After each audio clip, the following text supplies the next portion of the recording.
Segera download Apa saja yang Quran disebut oleh Tadabbur, Al-Quran jika dia meraih tafsir satu dalam kebaikan. genggaman Contoh Anda. bulan Ramadan adalah bulan Al-Quran.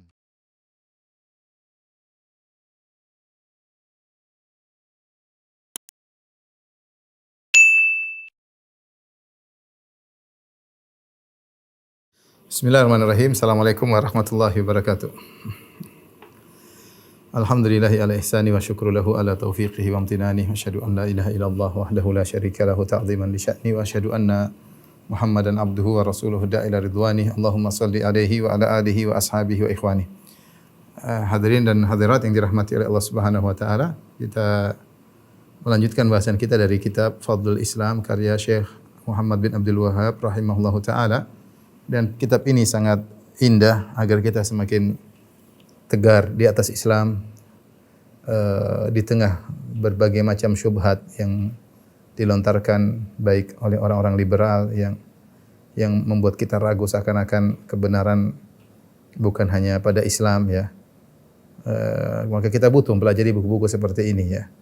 Menegarkan kita di Islam agar kita wafat dalam kondisi bertauhid kepada Allah Subhanahu wa taala, tegar di atas Islam ya, dan berusaha menjalankan Islam yang murni ya. Jadi buku ini manfaatnya secara umum membuat kita tegar di atas Islam, di atas tauhid sehingga kita meninggalkan agama-agama yang lain. Yang kedua adalah agar kita berada di atas Islam yang murni, tidak terpengaruh dengan perkara-perkara yang menyusup dalam Islam padahal dia bukan daripada Islam, seperti bid'ah-bid'ah, khurafat-khurafat ya, dan yang lainnya ya. Taib, kita masuk pada pembahasan berikutnya, bab qaulillahi ta'ala wa may yabtaghi ghairal islami dinan fala yuqbala min. Firman Allah Subhanahu wa taala ya, kata Allah Subhanahu wa taala,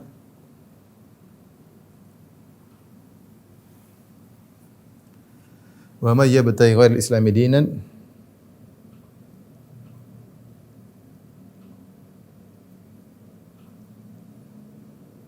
falan yuqbala min.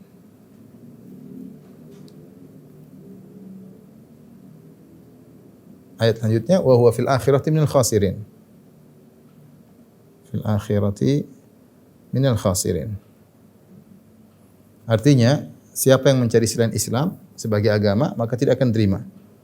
Siapa yang mencari ajaran atau agama selain Islam, maka tidak akan diterima darinya. Maka tidak akan diterima darinya.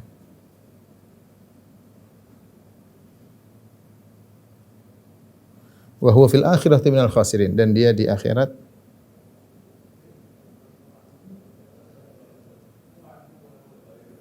termasuk orang-orang yang merugi.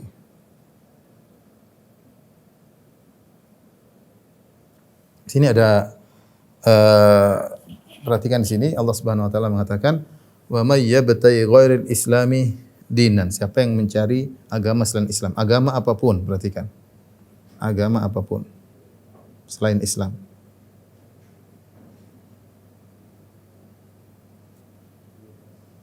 Nah, kita tahu bahwasanya ya, jika datang nakirah dalam konteks syarat, wa may yabtaghi, siapa yang mencari, maka memberikan keumuman, maka agama pun selain Islam tidak akan diterima. Fala yuqbala min, maka tidak akan diterima darinya. Bukan cuma tidak akan diterima, di akhirat dia akan merugi. Di akhirat masuk neraka.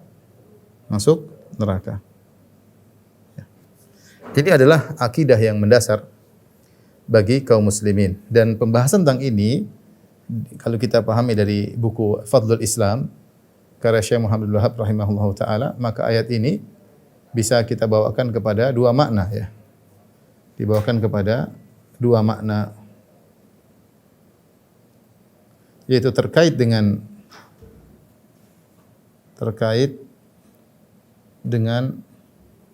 agama-agama selain Islam, yaitu penganut atau terkait dengan penganut agama selain Islam, terkait dengan penganut agama-agama selain Islam, bahwasanya mereka tidak akan diterima oleh Allah karena agama-agama mereka kesyirikan, ya, dan mereka akan masuk neraka jahanam, ya.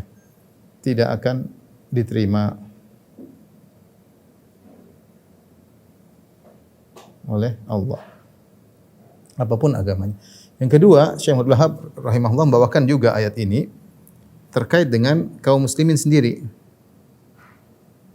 Dengan kaum muslimin yang mencari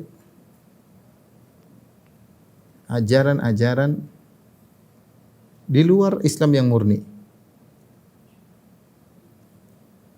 Yang murni. Ya, seperti membangun Islam dengan bukan ajaran Nabi SAW, dengan khurafat, dengan bid'ah-bid'ah, dengan filsafat-filsafat yang tidak ada kaitan dengan Islam, maka ini tidak akan diterima dan dia akan merugi di akhirat karena dia amalnya tidak diterima, ya. Amalnya tidak diterima. Tersebut tidak diterima. Nah, ini ayat ini jadi bisa digunakan dengan dua makna. Makna pertama terkait dengan orang mencari agama selain agama Islam, maka tidak akan terima. Yang kedua, orang mencari ajaran selain ajaran Islam yang murni, maka juga tidak akan diterima. Rugi di akhirat, tidak diterima amalannya, tidak ada pahalanya. Ya. Yang pertama terkait dengan agama selain agama Islam, maka tidak diterima, maka tidak ada jalan untuk masuk surga kecuali dengan Islam.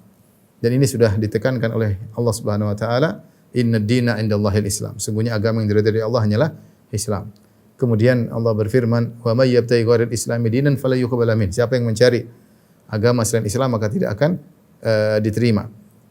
Kemudian juga dalam hadis dalam Sahih Muslim kata Nabi sallallahu alaihi wasallam, "La yasma'u bi ahadun min hadhil ummah Yahudiyun aw Nasraniyun thumma yamutu wa lam yu'min billadzi ursiltu bihi illa kana min ahlin nar." Tidak seorang pun dari umat ini yang mendengar tentang aku, seorang pun siapapun dia, Yahudi atau Nasrani, kemudian dia meninggal dalam kondisi tidak beriman kepadaku, kecuali dia akan masuk dalam neraka jahanam. Maka sepakat bahwasanya agama setelah Islam, selain Islam maka tidak diterima. Islam datang semua agama menjadi mansukh. Menjadi mansukh. Seorang harus masuk Islam agar selamat. Tadi Nabi mengatakan, ada orang Yahudi, Nasrani sudah dengar tentang aku, kemudian tidak mati dalam kondisi tidak beriman kepada yang aku bawa, maka dia akan illa kana min ahlin nar, kecuali termasuk penghuni neraka jahanam. Kata Nawawi rahimahullahu taala, disebutkan Yahudi Nasrani, itu saja kalau tidak beriman kepada ajaran Nabi Muhammad sallallahu alaihi wasallam maka masuk neraka, apalagi agama-agama yang lain yang bukan samawi tapi buatan manusia, bukan dari Allah Subhanahu wa taala asalnya, seperti Yahudi Nasrani asalnya dari Allah Subhanahu wa taala. Kemudian terjadi penyimpangan. Baik, kita akan sebutkan dalil bahwasanya selain agama Islam tidak diterima.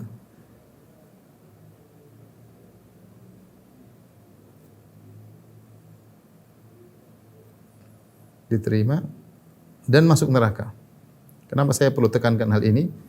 Karena kita tahu banyak suara-suara sumbang dari orang-orang liberal yang ingin menyatakan bahwasanya bisa masuk surga tanpa Islam. Orang bisa masuk surga dengan Yahudinya, orang bisa masuk surga dengan Nasraninya, orang bisa masuk surga dengan Buddha dan Hindunya, orang bisa masuk surga dengan agama apapun, dengan budaya, dengan keyakinan, dengan apapun, dia bisa masuk surga. Yang penting bagi mereka akhlak yang baik. Akhlak yang baik. Karena agama ini sebagian mereka menganggap hanyalah sekedar sarana untuk berakhlak yang mulia, dan orang berakhlak mulia bisa dengan agama manapun, ya. Bisa dengan agama manapun, ya.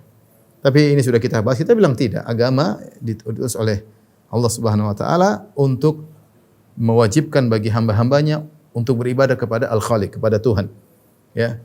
Kata Allah Subhanahu wa taala, "Ma khalaqtul jinna wal insa illa liya'budun." Tidaklah aku ciptakan jin dan manusia kecuali untuk beribadah kepadaku. Itu tujuan inti agama. Agar makhluk yang diciptakan menyembah kepada Sang Pencipta semata, tidak menyembah kepada selain Pencipta, tidak menyembah kepada manusia, tidak menyembah kepada hewan, tidak menyembah kepada pohon. Dia menyembah kepada penciptanya dia, pencipta alam semesta ini. Itu tujuan utama agama. Bukti bahwasanya Anda sebagai makhluk. Bukan masalah akhlak. Akhlak itu urusan kedua. Yang pertama akhlak Anda dengan Allah Subhanahu wa taala. Akhlak dengan sama manusia penting, tapi itu bukan primer. Yang primer adalah akhlak Anda terhadap Tuhan yang menciptakan Anda. Kok Anda beribadah kepada selain Sang Pencipta? Apakah itu berakhlak? Itu sangat tidak berakhlak. Ya. Dan hanya agama yang mengajarkan ketauhidan, menyembah kepada Tuhan satu saja, yaitu Islam. Ya. Itu Islam semata, yang lainnya tercampur dengan kesyirikan. Taib, dalil-dalil bahwasanya Islam tidak Islam, selain Islam tidak diterima dan masuk dalam neraka ya.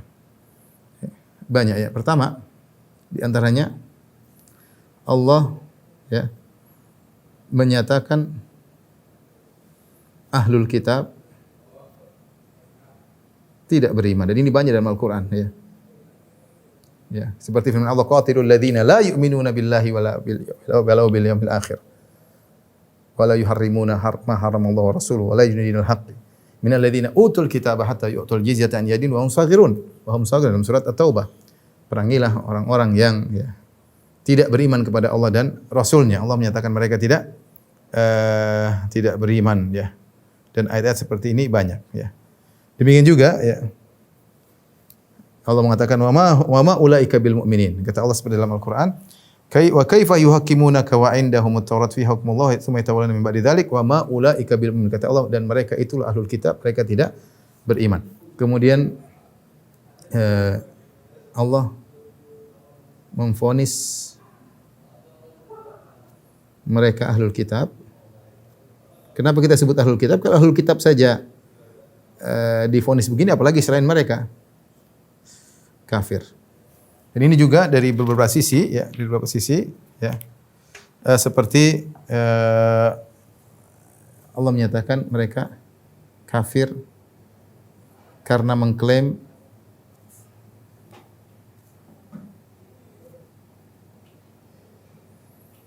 Nabi Isa adalah Tuhan. Nabi Isa adalah Allah.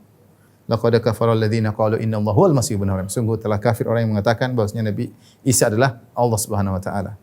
Kemudian kafir karena mengklaim Trinitas. Isa, Allah, Ruhul Kudus, satu dari yang tiga sama dengan satu. Laqad kafara alladziina qalu innallaha tsalitsu tsalatsa. Sungguh telah kafir orang yang mengatakan Tuhan itu satu dari yang tiga, Allah satu dari yang tiga. Mereka dikafirkan oleh Allah juga karena kafir karena tidak beriman kepada Muhammad sallallahu alaihi wasallam. Kepada Muhammad sallallahu alaihi wasallam. Kata Allah Subhanahu wa taala, "Walamma ja'ahum kitabun min indillahi musaddiqun lima ma'ahum wa kanu min qablu yastaftuna alladziina kafaru. Falamma ja'ahum ma arafu kafaru bih." Orang Yahudi dahulu, mereka sesumbar di hadapan orang musyrikin. Nanti kalau datang Nabi terakhir, kami akan menyerang kalian bersama Nabi terakhir tersebut. Dan mereka tahu tentang sifat Nabi tersebut. Itu Nabi Muhammad SAW. Kata Allah, falamma ja'ahum ma'arafu, tatkala datang Nabi yang mereka kenal, kafaru bih, mereka pun kafir kepada Nabi tersebut. Jadi Allah katakan mereka kafir, di antaranya sebabnya karena mereka kafir kepada Nabi Muhammad SAW. Kemudian juga Allah memvonis mereka musyrik.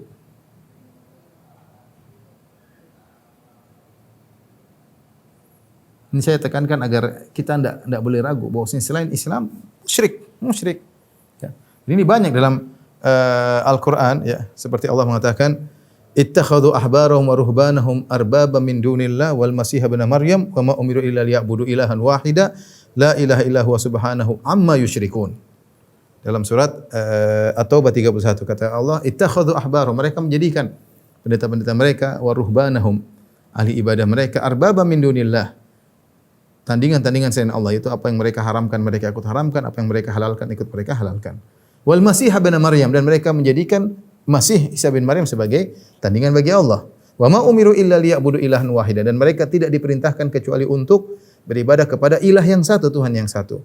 La ilaha illa huwa, tidak ada Tuhan yang berhak disembah kecuali Allah. Subhanahu amma yusyrikun, maha suci Allah dari apa kesyirikan yang mereka lakukan. Allah sebut mereka musyrik. Allah sebut mereka musyrik.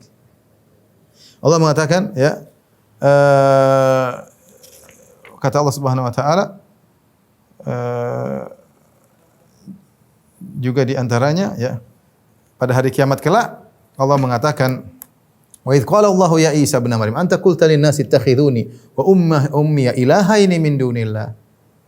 Wahai Isa bin Maryam, nanti pada hari kiamat kelak Allah hadirkan Nabi Isa di hadapan orang-orang Nasara. Allah berkata, wahai Isa, apakah kau pernah perintahkan kepada pengikutmu, jadikanlah aku dan ibuku sebagai Tuhan-Tuhan selain Allah Subhanahu wa taala, ya. Di sini Allah menjelaskan bahwasanya menjadikan Nabi Isa sebagai sembahan berarti mengambil tandingan-tandingan bagi Allah Subhanahu wa taala. Ini menunjukkan bahwasanya mereka divonis musyrik oleh Allah Subhanahu wa taala, ya. Kemudian juga di antaranya, dan ini ayatnya banyak. Yang keempat, Allah memvonis mereka di neraka. Seperti ayat yang kita hafal, yaitu ayat surat Al-Bayyinah, innal ladzina kafaru min ahlil kitabi wal musyrikina fi nari jahannam khalidina fiha. Sungguhnya orang kafir dari kalangan ahlul kitab dan dari kalangan kaum musyrikin fi nari jahannam khalidina fiha, mereka dalam neraka jahannam dan mereka kekal di dalamnya selama-lamanya, ya. Jadi ini di antara dalil-dalil bahwasanya mereka divonis kafir karena mereka tidak mengikuti ajaran Nabi Muhammad sallallahu alaihi wasallam, ya. Baik. Kemudian di antara kewajiban dalil bahwasanya wajibnya hanya mencari Islam, ya. Dalil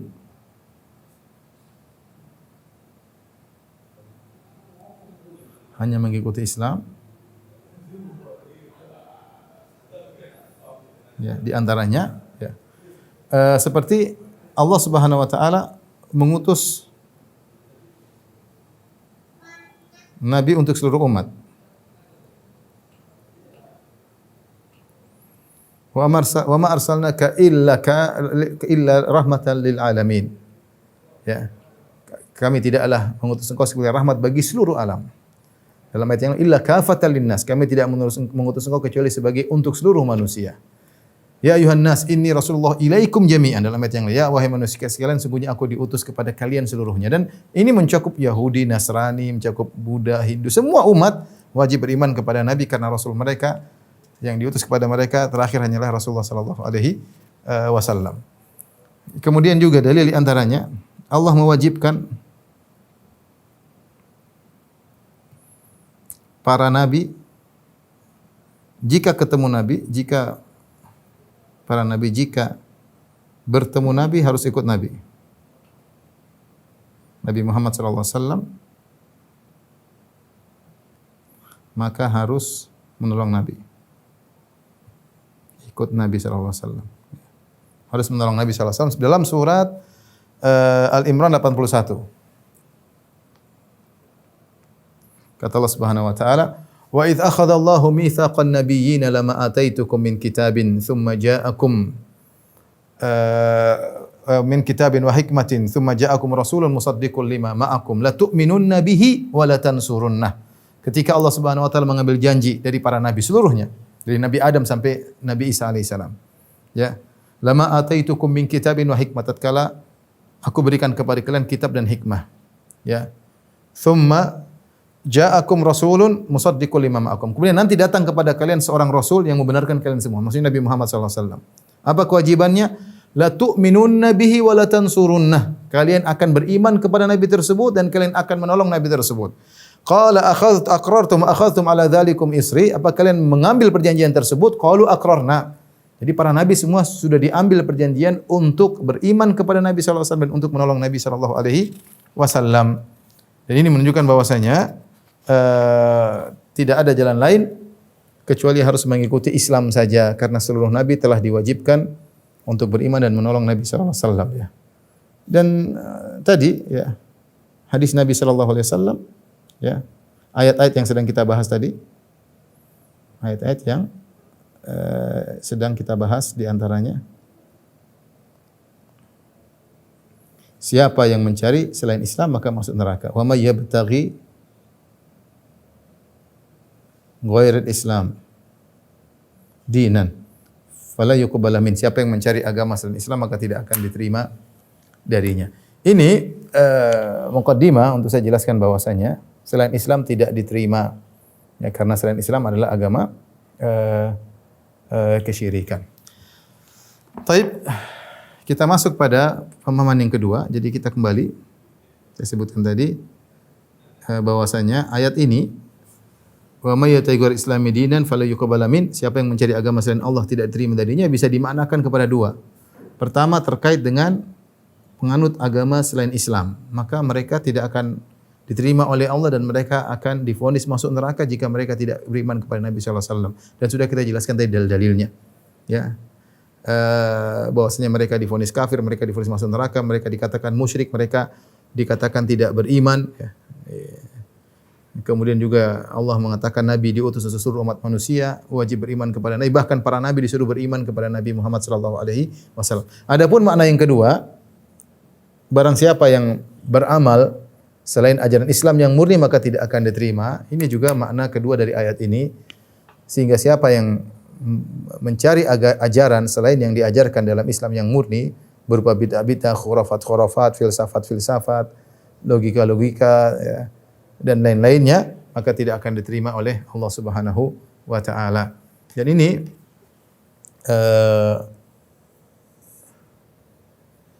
dikuatkan dengan hadis yang nanti akan dibawakan oleh Syekh Abdul Wahab rahimahullahu taala. Beliau kemudian setelah menyebutkan ayat, beliau membawakan hadis. Saya bacakan hadisnya. Ya. Qala Rasulullah sallallahu alaihi wasallam, Rasulullah SAW bersabda dalam hadis riwayat Al-Imam Ahmad. Ya, tetapi hadis ini riwayat perawinya thiqah, tetapi di sini permasalahannya ada periwayatan dari Al-Hasan dari Abu Hurairah radhiyallahu taala anhu. Hasan Al-Basri apakah meriwayatkan dari Abu Hurairah radhiyallahu anhu? Maka ini ada perbincangan di kalangan para ulama. Ala kulli hal kita bacakan hadisnya. Kata Nabi sallallahu alaihi wasallam, taji'ul a'malu yaumal qiyamah. Pada hari kiamat kelak amal-amal akan hadir di hadapan Allah Subhanahu wa taala. Fataji'us salatu, maka salat datang. Fataqulu ya Rabbi ana salatu. Maka salat mengatakan ya Rabbku aku adalah salat ya. Jadi ini, dan kita tahu bahwasanya ini adalah hari kiamat, kita beriman secara zahir hadis karena kita tahu amal meskipun amal soleh meskipun dia merupakan suatu yang abstrak, tapi Allah bisa menghadirkan secara konkret. Seperti dalam hadis disebutkan bahwasanya Al-Qur'an akan datang pada hari kiamat kelak kemudian beri syafaat kepada pembacanya ya. Al-Qur'an berkata kepada Allah, ya Allah syfa'ni fihi ya. Mana'tuhu minan naum, ya Allah aku telah mencegah dia dari tidur malam karena dia baca aku, maka berilah izin kepadaku untuk beri syafaat kepada orang ini. Demikian juga puasa. Puasa datang pada hari kiamat mengatakan mana'tuhu minat ta'am, ya Allah aku menghalang dari makan dan minum dari syahwat, biarkan aku beri syafaat kepada orang ini. Demikian juga dalam hadis disebutkan pada di alam barzakh maka seorang akan dihadirkan dengan seorang yang lain yang hadir di alam barzakh dalam rupa yang sangat indah. Maka dia bertanya, siapa engkau? Maka orang yang rupa indah ini berkata, ana amaluka saleh, aku adalah amal solehmu selama di dunia. Yaitu aku adalah salatmu, adalah sedekahmu, berbakti kepada orang tuamu. Allah hadirkan yang abstrak tersebut dalam bentuk konkret, dalam bentuk seperti seorang manusia. Demikian juga pada hari kiamat kelak disebutkan bahwasanya amalan akan ditimbang di daun timbangan, tentunya ditimbang dari sesuatu yang abstrak kemudian dijadikan konkret. Dan kita beriman itu semua mudah bagi Allah Subhanahu wa taala untuk menjadikan sesuatu yang abstrak menjadi diberi simbol seperti sesuatu yang konkret. Nah, dalam hadis ini juga demikian. Amal-amal akan datang pada hari kiamat, maka datanglah salat. Kemudian dia berkata, ya Rabbku, saya adalah salat. Allah berkata, innaki ala khair, engkau di atas kebaikan. Tsumma taji'u sadaqah, kemudian sedekah datang kepada Allah. Fataqulu ya Rabbi ana sadaqah. Maka sedekah berkata, ya Rabbku, saya adalah sedekah, yaitu dia ingin menunjukkan bahwasanya saya punya pahala, saya siap memberi syafaat kepada orang yang bersedekah. Fayaqulu innaki ala khair. Allah berkata, sungguhnya engkau dalam kebaikan wahai sedekah. Tsumma yaji'us siyam fayaqulu ay Rabbi ana siyam. Kemudian puasa datang berkata, wahai Rabbku, sungguhnya aku adalah puasa. Itu aku akan beri syafaat kepada orang yang berpuasa. Fayaqulu innaka ala khair. Allah berkata engkau dalam kebaikan. Tsumma taji'ul a'malu ala dzalik. Kemudian amal-amal pun seperti itu datang kepada Allah memberitahukan saya adalah amal ini, saya adalah amal ini, saya adalah birrul walidain dan seterusnya. Dan Allah selalu menjawab innaki ala khair. Kemudian Nabi berkata, "Tsumma yaji'ul Islam." Kemudian datang Islam. Fayaqulu ya Rabbi antas salam wa anal Islam. Maka Islam berkata, "Ya Allah, sungguhnya Engkau adalah As-Salam, yaitu Maha memberi keselamatan. Wa anal Islam, dan aku adalah Islam." Ya. Maka Allah berkata, "Innaka ala khairin, bikal yauma akhudhu wa bika u'ti."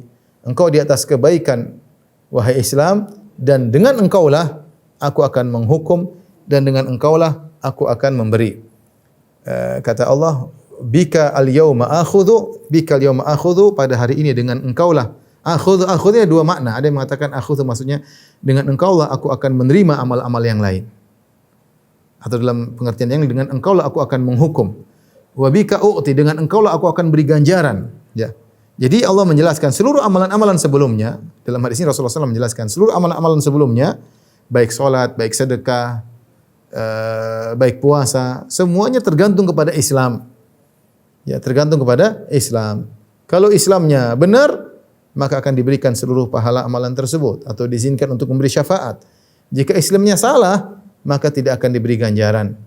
Ya, tergantung kepada Islam seseorang. Ini hadis menguatkan bahwasanya seorang memurnikan Islamnya karena kemudian Islamnya itulah yang menjadikan amal dia diterima atau tidak. Dengan memurnikan Islam yaitu seorang berusaha beramal saleh, ikhlas kepada Allah Subhanahu wa taala dan sesuai dengan sunnah Nabi sallallahu alaihi wasallam. Kemudian beliau Syekh Muhammad bin Abdul Wahhab rahimahullah taala juga membawakan hadis yang lain. Wa fi sahih an Aisyah radhiyallahu anha.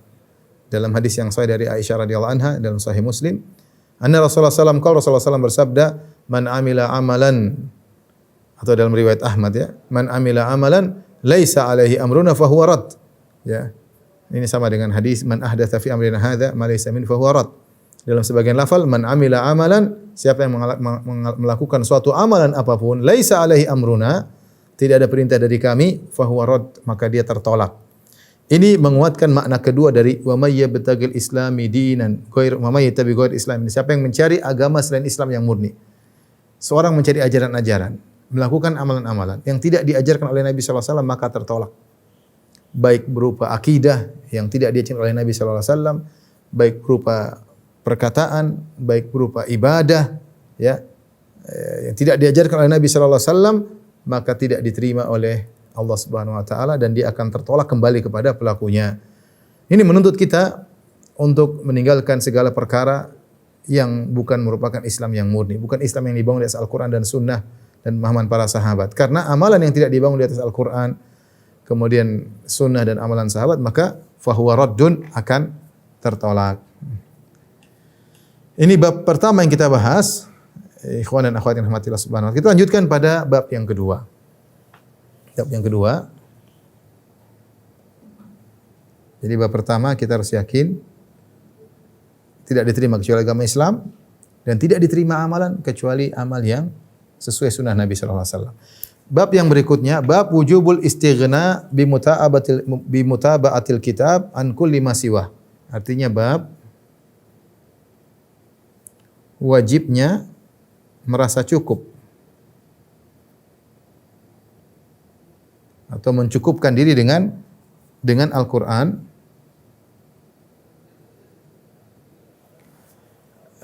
dari selain Al-Qur'an.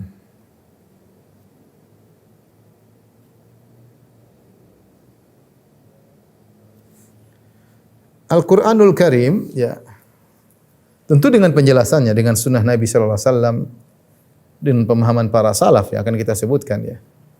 Maka ini sudah mencukupkan dari yang lain. Tidak boleh kita mencari Islam dari selain sumber-sumber Islam. Ya. Seperti sudah kita pernah jelaskan, ada yang mencari Islam dengan mimpi, ada yang berdalil dengan tajribah, dengan pengalaman, ada yang berdalil dengan tradisi. Ini semua bukan ajaran Islam. Ajaran Islam Al-Qur'an, sunnah, pemahaman para sahabat. Selesai. Kalau kita mau buka karena pengalaman, betapa banyak orang pengalaman. Islam tidak akan cukup. Islam akan, semua orang bisa bikin agama. Kalau kita kembali bahwasanya Islam dibangun di atas pengalaman, maka pengalaman orang bermacam-macam. Akhirnya orang bisa bikin agama dengan pengalamannya. Kalau Islam berdasarkan mimpi-mimpi, maka orang akan banyak mimpi. Mimpi ini, dia mimpi begini, kalau dia begini jadi baik, kalau dia menjadi baik. Sehingga setiap orang dengan mimpinya bisa bikin ajaran yang baru. Ya, tidak perlu Al-Quran Sunnah, cukup dengan mimpi-mimpi, selesai. Ya. Sebagian orang menganggap Islam dengan tradisinya moyangnya. Kalau tradisi moyang, maka Islam yang tradisi bisa bikin agama baru. Tradisi akan muncul mungkin 1000 tahun lagi ada tradisi yang baru, ada 100 tahun lagi ada tradisi yang baru. Sehingga Islam bukan dari sumbernya, tapi setiap tradisi bisa membuat ajaran baru yang disandarkan kepada Allah Subhanahu wa taala. Maka di sini Syekh Muhammad Abdul Wahab rahimahullahu taala ingin menjelaskan bahwasanya seorang ketika beragama hendaknya dia merasa cukup dengan Al-Qur'an, tidak boleh cari yang lain ya.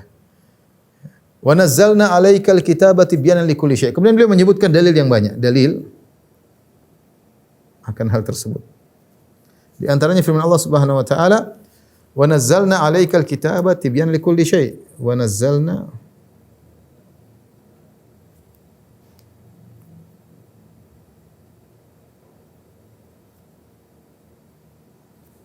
kitab tibyanan likulli syai'. Kami turunkan kepada engkau Al-Qur'an. Al-Qur'an adalah penjelasan. Al-Qur'an sebagai penjelas bagi segala sesuatu. Perhatikan sini, segala sesuatu ini maksudnya apa? Maksudnya itu perkara-perkara yang terkait dengan keimanan. Ya. Perkara-perkara yang terkait dengan keimanan dan petunjuk ya. Bukan maksudnya Al-Quran menjelaskan sesuatu, menjelaskan matematika, fisika, enggak. Al-Quran diturunkan bukan itu ya. Kalaupun dalam ayat-ayat ada ayat terkait dengan kedokteran, dengan tentang fisika, maka itu bukan tujuan utama. Itu hanya salah disebutkan dalam rangka masalah keimanan. Ya.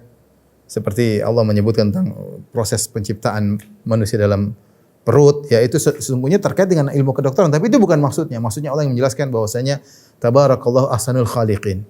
Maksudnya Allah sebaik-baik pencipta, ya. Agar engkau tidak beribadah kecuali kepada Allah Subhanahu wa taala. Ketika Allah menyebutkan langit, tentang awan, apa itu bukan Allah tidak sedang berbicara tentang fisika, tapi Allah sebutkan itu dalam rangka untuk beriman. Jadi ingat Al-Qur'an ini bukan kitab sains, enggak. Itu bukan tujuan Al-Qur'an secara utama. Secara utama adalah Al-Qur'an adalah kitab petunjuk, kitab keimanan bagaimana seorang menjalani kehidupan. Ya, yang di situ orang punya hawa nafsu, mungkin mau begini, mungkin begini, maka Allah beri petunjuk caranya begini. Semua telah dijelaskan yang terkait dengan adab-adab kehidupan, ya. Makanya kalau kita lihat Al-Qur'an, ya, dengan penjelasannya tentunya dengan hadis-hadis Nabi dan praktik para sahabat, maka Al-Qur'an ini Islam ini sudah lengkap. Sudah lengkap. Kita bilang dalam agama mana yang lengkap seperti Al-Qur'an? Semuanya dibahas.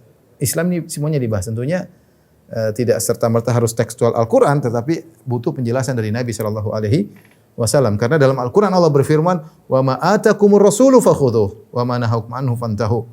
Apa saja yang Rasulullah perintahkan maka kerjakan, dan apa yang Rasulullah SAW melarang maka tinggalkan. Oleh karenanya ketika Ibnu Mas'ud radhiyallahu anhu melihat ada seorang wanita yang kemudian pakai tato, maka dia pun marah. Dia berkata, "La'ana Rasulullah sallallahu alaihi wasallam la'ana Allah wal washimah wal mustaushimah." Allah melaknat atau Rasulullah melaknat wanita mentato dan minta ditato. An-namisah wal mutanammisah, wanita yang mencukur bulu rambut mata, bulu mata, alis mata, ya, dan wanita yang minta untuk dicukurkan bulu alis matanya. Ya, kemudian al-falijah wal mutafallijat, wanita yang sengaja mengkikir giginya untuk kelihatan lebih muda. Al-mughayyirati khalaqallah, ya, yang merubah ciptaan Allah Subhanahu wa taala. Maka ada yang protes, ya.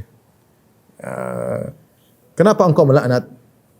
Maka Ibnu Mas'ud mengatakan, "Kenapa aku tidak melaknat yang dilaknat dalam Al-Qur'an?" Kata perempuan ini, "Bagaimana dilaknat? Saya sudah baca Al-Qur'an dari awal sampai akhir. Tidak ada Allah sebutkan bahwasanya orang wanita bertato, wanita yang mencukur alis dilaknat."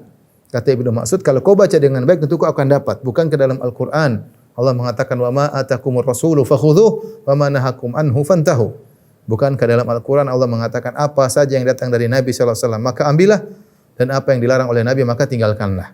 Dan Nabi yang pernah melaknat orang-orang seperti ini, wanita-wanita yang merubah-rubah ciptaan Allah tersebut. Ini dalil bahwasanya kalau Allah mengatakan Al-Qur'an itu tibyanan likulli syai', Al-Qur'an menjelaskan segala sesuatu, maksudnya dengan sunnah sebagai penjelas Al-Qur'an tersebut. Maka tidak mungkin seorang memahami Al-Qur'an tanpa sunnah.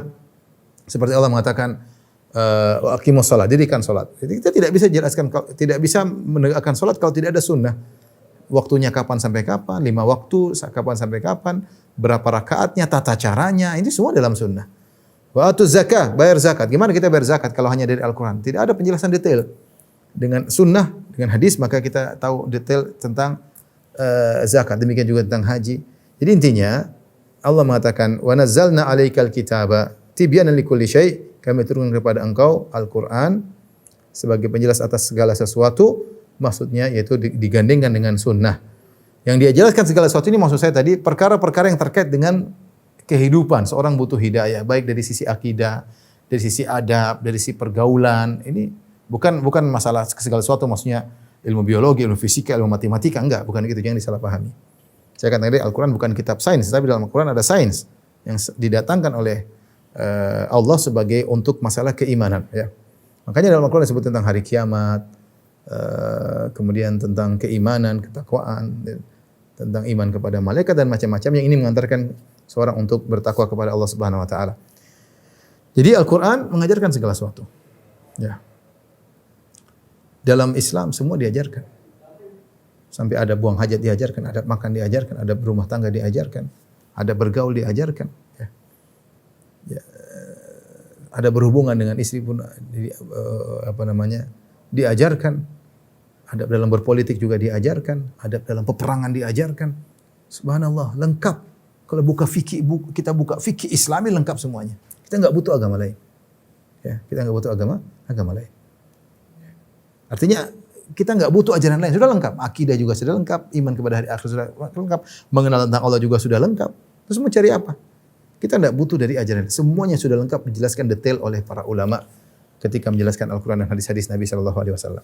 Ayat yang lain juga sepadan dengan makna ini, Allah mengatakan, "Inna hadzal Qur'an yahdi lillati hiya aqwam." Dalam surat Al-Isra. Al-Quran menunjukkan kepada jalan yang terbaik. Sesungguhnya Al-Quran itu menunjukkan kepada yang terbaik.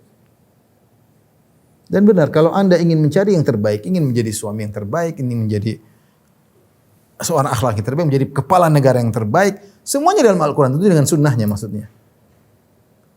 Terus kalau gitu ngapain kita mencari selain dari Al-Quran? Ngapain kita mencari dari selain Al-Quran? Demikian dalam Al-Quran Allah berfirman,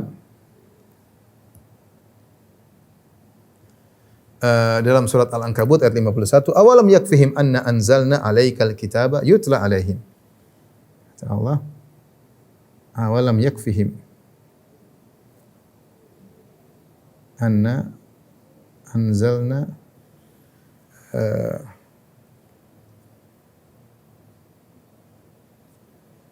alaikal kitaba yutla alaihim. Kata Allah Subhanahu wa taala, tidakkah kami telah mencukupkan mereka dengan Al-Qur'an? Tidakkah kami telah mencukupkan mereka dengan kami turunkan Al-Qur'an kepada engkau yang dibaca kepada mereka? Itu artinya, tidakkah cukup bagi mereka Al-Qur'an?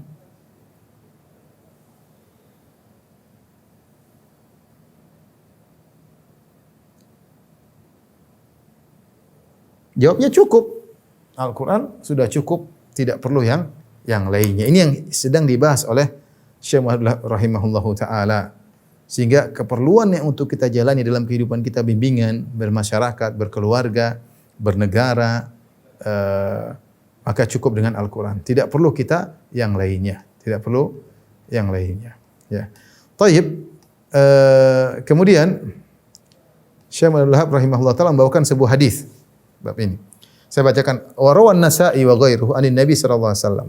Imam Nasa'i dan yang lainnya meriwayatkan dari Nabi sallallahu alaihi wasallam annahu ra'a fi yadi Umar ibn al-Khattab waraqatan min at-Taurat. Nabi sallallahu alaihi wasallam melihat Umar bin Khattab lagi pegang selembar dari Taurat. Umar lagi baca. Maka Nabi menegur, Nabi berkata, "Amutahawwikuna ya ibn al-Khattab?" Apakah engkau tahawuk wahai Ibn al-Khattab? Tahawuk ini ada dua penafsiran. Ada yang mengatakan, "A anta fi hirah min amrika ya Umar bin Khattab?" Apa kau merasa ragu dengan Islam atau ragu dengan kau tidak merasa cukup? Dalam penafsiran yang lain, tahawuk yaitu dukhul fi syai' bitasarru' ini at-tasarru' fi dukhul fi syai' biduni rawiyah, yaitu masuk dalam suatu perkara tanpa pertimbangan, tanpa segera tiba-tiba, tanpa pertimbangan. Artinya, kenapa engkau segera baca Taurat wahai Umar? Jadi Rasulullah marah. Rasulullah kemudian jelaskan untuk bahwasanya tidak perlu kau baca lembar Taurat tersebut. Laqad ji'tukum biha baydha'a naqiyah. Sungguh aku telah datang dengan syariat Islam dalam kondisi putih bersih. Kemudian Rasulullah mengakhiri perkataannya, walau kana Musa hayyan wattaba'tumuhu wa taraktumuni dhalaltum. Kalau seandainya Musa masih hidup, terus kalian ikut Musa, kalian tinggalkan aku, sungguh kalian akan sesat. Dalam riwayat yang lain, lau kana Musa hayyan ma wasi'u illa tibai. Kalau Musa masih hidup, dia pasti ikut aku. Tidak boleh bagi dia kecuali menjadi pengikutku. Ketika Umar ditegur oleh Nabi sallallahu alaihi wasallam, Umar berkata, "Raditu billahi rabban wa bil islami dinan wa bi Muhammadin nabi." Aku ridha Allah sebagai Tuhanku. Aku ridha Islam sebagai agamaku dan aku ridha Muhammad sebagai nabiku. Ini hadis yang sangat tegas. Jadi kita kembali hadis ini menjelaskan cukup dengan Islam, tidak butuh yang lainnya. Jadi Umar suatu hari pegang lembaran Taurat. Nabi lihat, Nabi tegur. Nabi mengatakan, engkau masih ragu ya Umar? Atau dalam tafsiran yang lain, kenapa kau buru-buru harus baca Taurat? Quran sudah cukup, Islam sudah cukup. Ya. Kata Nabi, laqad ji'tukum biha baydha'a naqiyah. Aku telah datangkan kepada engkau syariat Islam yang putih bersih. Ya. Seandainya Musa masih hidup, kalian ikut dia, tinggalkan aku, kalian sesat. Kalau Musa masih hidup, alaihissalam, dia pasti mengikutiku. Tidak ada jalan bagi dia kecuali mengikuti aku, karena wajib bagi dia untuk mengikuti aku. Ya, dan ini sudah kita jelaskan tadi dalam Al-Quran, dalam surat Al-Imran ayat 81. Wa idh akhadallahu mitsaqan nabiyyina lama ataitukum min kitabin wa hikmatin thumma ja'akum rasulun musaddiqun lima ma'akum la tu'minunna bihi wa la tansurunna qala aqrartum wa akhadhtum ala dzalikum isri qalu aqrarna. Ketika Allah mengambil janji mitsaq, janji dari para nabi, dari Nabi Adam sampai Nabi Isa, diambil janji oleh Allah Subhanahu wa taala. Ketika aku berikan kepada kalian wahai para nabi kitab suci dan juga hikmah. Kemudian datang nanti suatu saat setelah kalian seorang nabi, yaitu Nabi Muhammad sallallahu alaihi wasallam, yang membenarkan kalian. La tu'minunna bihi wa la tansurunna. Apakah kalian nanti akan beriman kepada nabi tersebut dan kalian akan menolongnya? Qalu akhadtum ala aqrartum wa akhadtum ala dzalikum isri. Kalian mau mengambil perjanjian ini? Kata mereka, qalu aqrarna, kami ambil perjanjian ini. Jadi mereka disumpah oleh Allah, diambil sumpah untuk kalau datang Muhammad sallallahu alaihi wasallam mereka akan beriman dan akan menolong. Maka Nabi sallallahu alaihi wasallam mengatakan, kalau Nabi Musa masih hidup, dia pasti akan ikut aku. Dan ini jawaban yang sangat luar biasa. Dan benar, Nabi Musa tidak bertemu dengan Nabi sallallahu alaihi wasallam. Tapi ada setelah Nabi Musa yang bertemu dengan Nabi Muhammad itu Nabi Isa alaihissalam. Nabi Isa alaihissalam tidak bertemu dengan Nabi Nabi Isa alaihissalam setelah di sebelum hari kiamat beliau akan turun dan akan menjalankan syariat Nabi Muhammad sallallahu alaihi wasallam. Bahkan dia bermakmum kepada salah seorang umat Nabi Muhammad sallallahu alaihi wasallam yaitu Imam Mahdi. Ya, dia tidak menjalankan syariatnya, tapi dia menjalankan syariat Nabi Muhammad sallallahu alaihi wasallam. Padahal Nabi sallallahu alaihi wasallam sudah meninggal dunia ketika itu, ya. Apalagi Nabi meninggal, sudah meninggal dunia, Nabi Isa masih menjalankan syariat Nabi Muhammad sallallahu alaihi wasallam. Bahkan dia bermakmum kepada Imam Mahdi ketika salat subuh, ya. Dan perhatikan perkaranya tidak semudah yang kita bayangkan, ya. Nabi tidak hanya mengatakan Tauratnya, bahwasanya Taurat sudah mansukh, tidak perlu, cukup dengan Al-Quran. Bahkan Nabi Musanya kalau hidup akan jadi pengikutku, akan jadi pengikutmu. Ini dalil bahwasanya kita harus merasa cukup dengan Al-Quran, dengan Sunnah tentunya. Kita tidak butuh dengan ajaran yang lain, tidak butuh. Padahal Taurat, perhatikan Taurat, ya. Dulu adalah kitab suci yang Allah turunkan kepada Nabi Musa alaihissalam. Ya. Itu pun tidak boleh kita baca. Kalau dalam rangka untuk mencari petunjuk juga perlu. Karena yang di Al-Quran sudah cukup. Apalagi Taurat, seandainya Taurat tidak ada perubahan, seandainya bersih suci, tidak ada penyelewengan, tidak ada perubahan, tidak ada distorsi, kita nggak perlu. Kita Al-Quran dan Sunnah sudah cukup. Apalagi ketika Taurat sudah mengalami perubahan, ada penambahan, ada pengurahan, ada tafsiran yang salah, ya. Sebagaimana kita dapati dalam isi Taurat, ya. Di situ disebutkan hal-hal yang aneh seperti Allah menyesal misalnya. Dan banyak saya sebutkan dalam pengajian khusus bagaimana dalam Taurat tentang Allah Subhanahu tentang juga para nabi. Bagaimana para nabi ya, di antara mereka ada yang begini, ada yang kufur, ada yang syirik, ada yang berzina, macam-macam, ada yang minum khamar, dan macam-macam ya. Dan itu tidak layak dalam agama kita. Artinya kalau Taurat saja tidak mengalami perubahan, kita tidak perlu Taurat karena sudah Nabi SAW dan syariatnya, apalagi Taurat yang sudah mengalami perubahan. Maka Umar pun ditegur. Ketika Umar ditegur, maka dia mengatakan, "Raditu billahi rabb." Aku ridha Allah sebagai Tuhanku. Itu Tuhan sebagai penciptaku, pemberi rezekiku, yang menurunkan syariat. Wabil Islami dinan. Aku ridha Islam sebagai aku tidak butuh dengan agama yang lain. Wabi Muhammadin nabiyyan wa rasul. Aku ridha Muhammad sebagai nabi, aku tidak butuh dengan orang lain. Ridha dengan Nabi sebagai Muhammad sebagai nabiku, dengan syariatnya, dengan sunnah-sunnahnya aku ridha. Ya. Maka di antara zikir pagi petang kita berdoa berkata raditu billahi rabba wal islami nabi Muhammad nabi wa rasulah, untuk kita ikrarkan bahwasanya saya ridha dengan Islam, saya tidak butuh dengan yang lainnya. Sebagaimana saya ridha Allah sebagai Tuhan, saya tidak butuh dengan tuhan-tuhan yang lain. Sebagaimana saya ridha Muhammad sebagai nabi, saya tidak butuh dengan ajaran nabi-nabi yang lain. Dari sini Umar ditegur oleh Nabi SAW. Sehingga banyak ulama yang melarang kita untuk melihat lembaran-lembaran Taurat, perjanjian lama kalau sekarang, ya, tidak boleh kita melihat.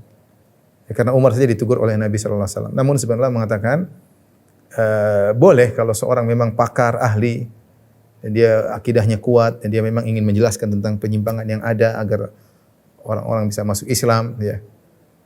Sebagaimana Allah berfirman, wala tujadil ahlal kitab illa billati hi ahsan, janganlah kalian berdebat dengan ahli kitab dengan cara yang baik.